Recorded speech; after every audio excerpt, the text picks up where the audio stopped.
গতকালকেই বলেছিলাম না যে এবারের ভোটে মানে গতকালকের ভোটে যেখানে যেখানে ঝামেলা হয়েছে, যেখানে যেখানে গড়বড় হয়েছে, প্রত্যেকের উপরে অ্যাকশন নেওয়া হবে, ধীরে ধীরে সবই সামনে আসবে। তো এবার একটা ভোট কেন্দ্রের একটা ঘটনার কারণে ওই ভোট কেন্দ্রের যত অফিসার ছিল না সবাইকে একসঙ্গে সাসপেন্ড করে দেওয়া হয়েছে। বুথের সব ভোট কর্মীদের সাসপেন্ড করলো নির্বাচন কমিশন।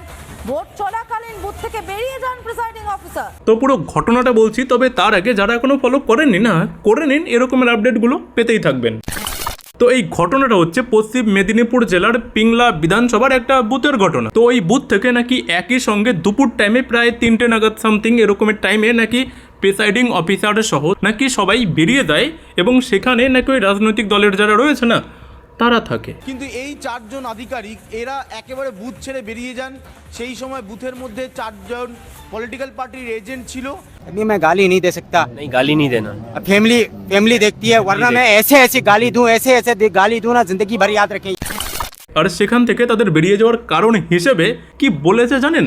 বলেছে যে তারা নাকি খেতে গিয়েছিল, তাও আবার নাকি একই সঙ্গে 4 জন নাকি খেতে গিয়েছিল এবং তাদের বক্তব্য যে তারা খেতে গিয়েছিলেন। দেখুন, খেতে তো যেতেই হবে, কিন্তু খেতে যাওয়ার আগে না ওখানে রিজার্ভেও রাখা থাকে, রিজার্ভেও লোক রাখা থাকে, তাদেরকে দায়িত্ব দিয়ে যাওয়া হয়, কিন্তু এনারা সেগুলোও না করে একই সঙ্গে 4 জনা চলে গিয়েছে খেতে।